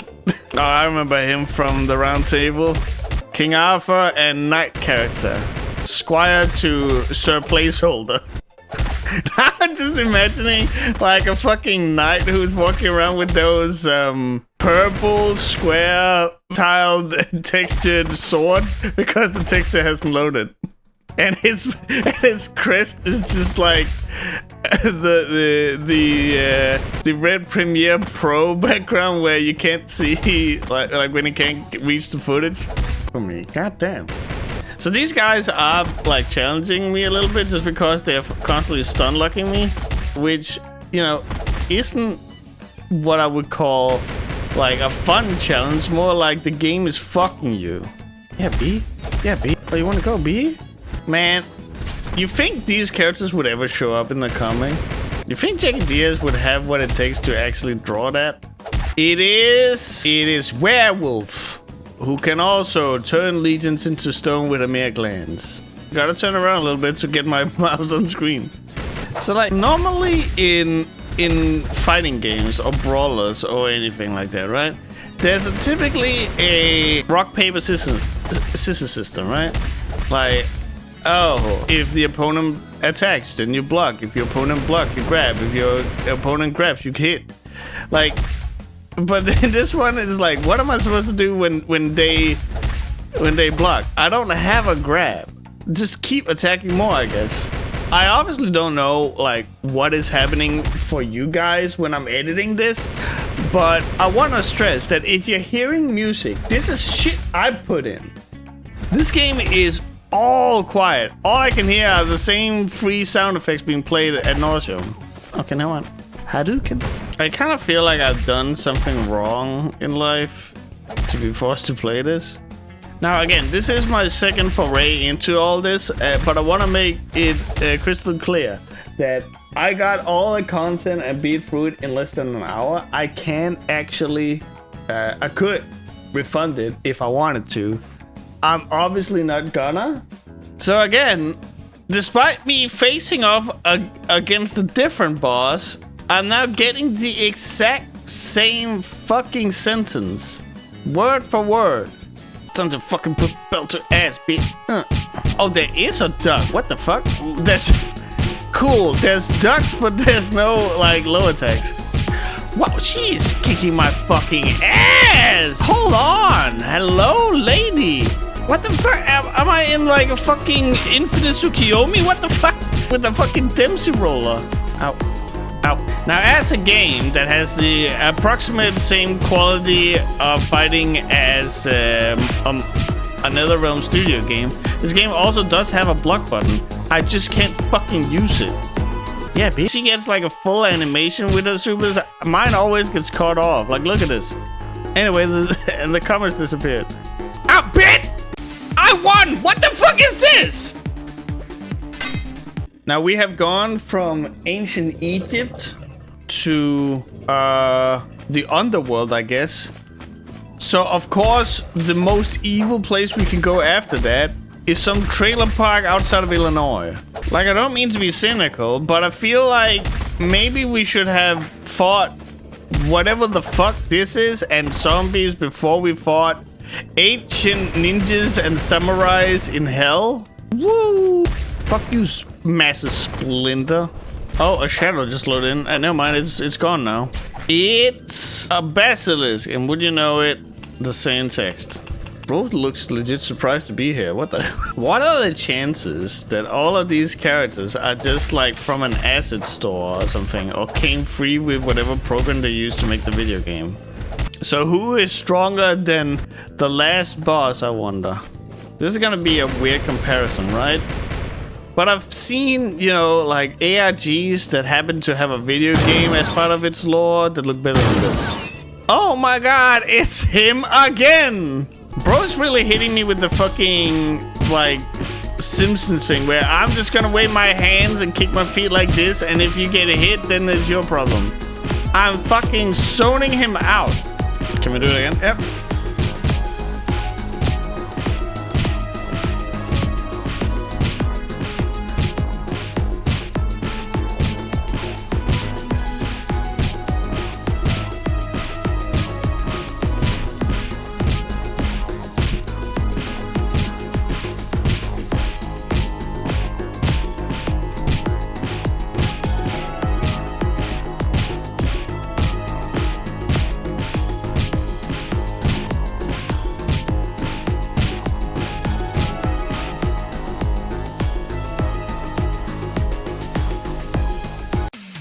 We did it! And special thanks to Mom. I fucking love how Jacob Diaz has just been degraded to additional art support. I suppose these are the guys who made some of the generic enemies that you fight or some shit? HTTP. Just write WW. What the fuck? Now, that was one character. So I'm not gonna go through the whole song and dance again, but I just want to show you a thing I discovered when I'm playing as Nefetra, right? Again, her story is her being a side piece to all of this. So Nefetra does, for some reason, she does capoeira. And the funny thing is, right, like, oh, let me get away real quick. If I stop my capoeira like halfway through, oh wait, no. Okay, I don't recall like how exactly to do it, but you just end up in the laying position like 80 Gordo per second. Also, I don't know why this is the sound effect. Gotta get away so I can do my capoeira. Yes, not? Okay. Let me fucking do my... But the thing I wanted to show, right, is that this bitch has like the most busted fucking fireball game. If you are not pressing Q for the entirety of this game, you're playing this character wrong. Woo! I'm just gonna get one boss, just so I can show you something, right? Look how fucking easy this becomes when you're playing this character. Just fucking throw fireball every day, all day. So, you would think us playing a different character, one who's evil, they would have a different fucking, like, text. But no, it's the exact same thing. You think your tricks will work on me? My attacks will destroy this battlefield. You won't trap me so easily. Foolish girl, I'll turn legions into stone with a mere glance. Your little storm means nothing to me. My attacks aren't just a shield. They are storm strong enough to bring even gods to knees. Exact same, right? Even if I'm like the villain, I should be talking mad shit. Oh, they just decided they don't want to engage with the fucking video game now. Look how much stupid fucking damage I'm doing with this. Anyway, I won by hitting Q a bunch of times. It's oh, my favorite knight from the history of Arthur and Camelot. Oh, that was him blocking? I want to bring attention to this because it's not something that you get to see this time around. But last time I had like the legit hardest like time dealing with the visuals of this game. As you can see, I have an ultra-wide monitor. I use it for work. The game can only be full screen. I had to bullshit like my way to get it into a windowed mode. And when it's ultra widescreen, it hides like half of the fucking screen and stretches it out. Which, you know, isn't inherently a problem that only this game has. Many games don't really know what to do with ultra wide monitors, but it's just fucking like funny because you can't make it like a window. Like there's not an option in this game, and that's probably why like it can't lock your mouse cursor to the screen, and that's why you can leave it, because it's only supposed to be played in full screen. Which again, I get it. If this is your first video game that you have ever made, this is not shit you will think about. Again, if you're not like just hitting Q like your life depended on it with this character, you're playing the game wrong. Oh, you bitch. How dare you heal up. Oh my god, we did it. Alright, so I wanted to show you one boss, right? So we're gonna fight this bitch here. And again, now we have two completely different characters. These guys work together or something at some point in the comic. And again, I am a villain, right? You would think my speech would be more evil, but this is like, oh, I'm defying fate. I don't care about Disney. I fight for those who can. No, you don't. You're fucking, you want to summon hell on Earth. Like. Round one. Fight. Okay, I do not. What the fuck is this down here? Also, I am fighting Mike. What is going on? Okay, can I like? Oh, I won. Oh, I guess the time ran out. Also, I can't fucking, I can't do anything. But I guess she's already, you know, low health. So, or he, I guess. I just want to make it very clear that I am indeed pushing buttons. I am not trying to like present this game in any way that it isn't actually supposed to be. Those cubes in the background are migrating. What the fuck? Fight. Final round. What? Oh, I'm gonna do a Hassan Piker real quick.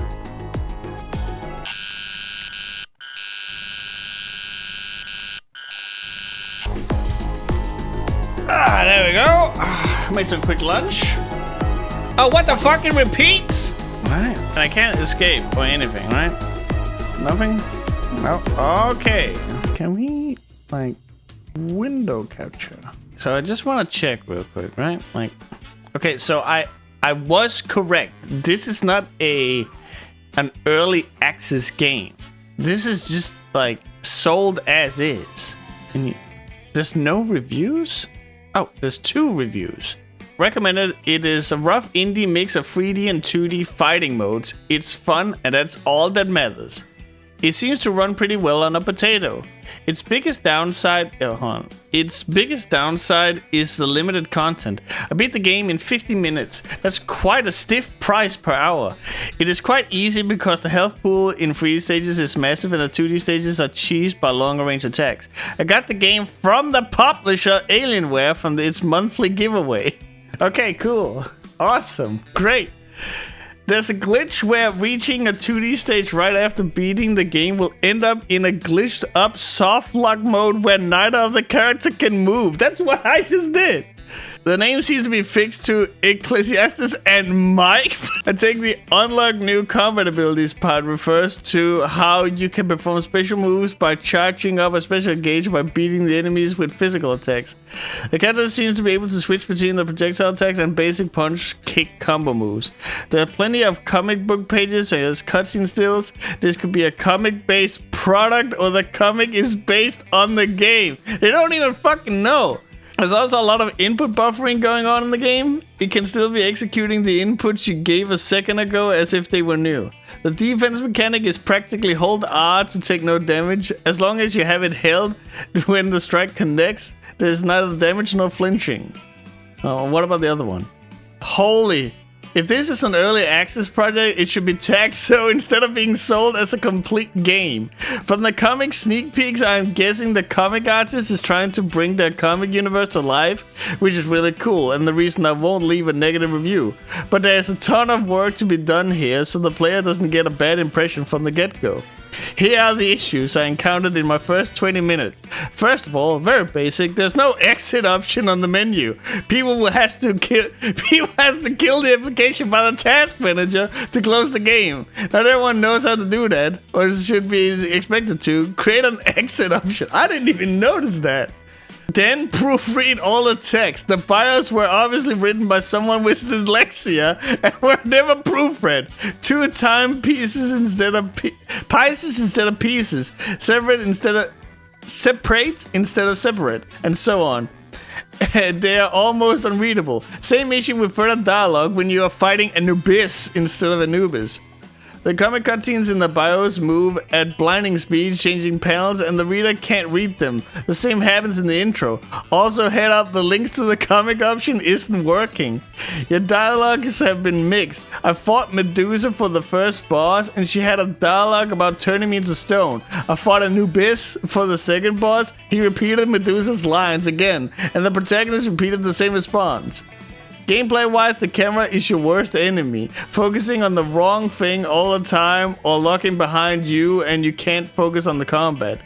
There is rubber banding with the playable character lagging, freezing, and reappearing a few steps away, and they often get stuck in an attack loop, attacking repetitively with the wrong attack until you start pressing buttons and manage to cancel the stuck command. That's the issue I spotted in the first few minutes of trying the game. He recommended the game after playing it for 0.4 hours. So, what can I truly say about Ecclesiastes Mistress of Souls? I still had more fun playing this than City of the Wolves.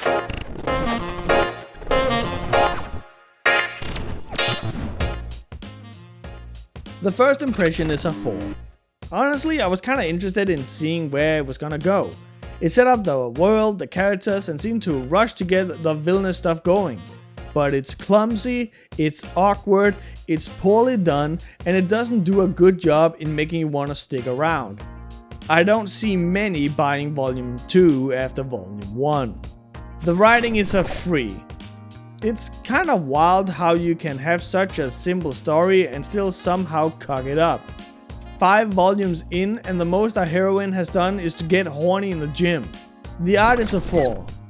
I mean, it's alright. I do wholeheartedly applaud Jackie for seemingly not tracing anymore, and Jorge picks up the slack afterwards okay. But it just doesn't look very good, and the presentation is so awful that a lot of what I imagine are plot important stuff is just lost. The game gets a 2. All joking aside, this is a hot mess. It barely works, it looks horrible, the sound design is agony, and having the audacity to put this game out and say it's finished when it's littered with placeholder stuff, spelling errors, and buttons that straight up don't do anything is legit disgusting. All in all, Ecclesiastes gets a 3. It's terrible, dumb, poorly communicated, and it manages to fuck up the most basic thing ever. And I love it for it. It's objectively absolute trash, but it's fantastic for a hate read. This comic sucks. While it is nice to see that it seems like Jackie Diaz isn't doing tracing as much anymore, I'm sorely missing the batshit crazy writing that was in What Dreams May Come and How I Became Yours.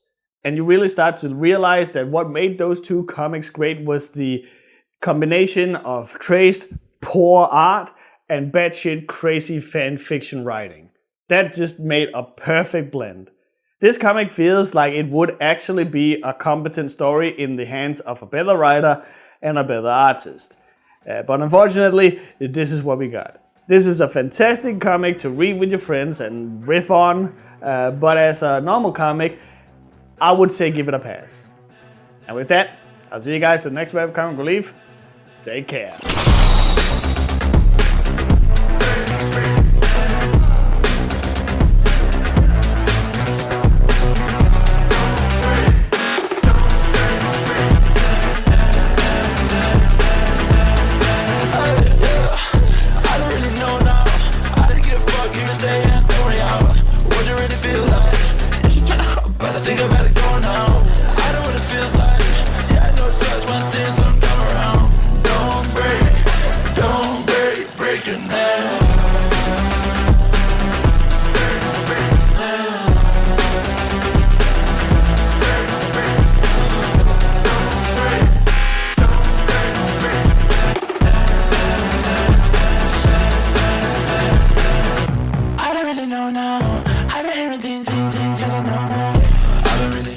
Hi everyone, thank you for watching this episode of the Webcomic Relief. I hope you guys are managing well with the insanely hot weather we're having. I for one am stressed as fuck. This episode more or less had to be crammed in between a bunch of bullshit happening in my life right now, but hopefully you enjoyed this extra long The Webcomic Relief episode. I don't really have a whole lot to talk about this time, so let's just get right into the patrons who helped sponsoring this episode. Amocin. Amocin doesn't want to push anything this time, so just know that they are super awesome and a long-running supporter of the Webcomic Relief. Sebastian Vandborg. Sebastian wants me to push the Twitter account Curious Zelda, which has a rich plethora of cute and funny cat images. He doesn't own the account or anything, but he just really likes cats, so there you go. Athlai. Athlai hasn't gotten back to me about what they want me to push, so just know that they are a super awesome person and deserve all the love. Hugo Junstrand.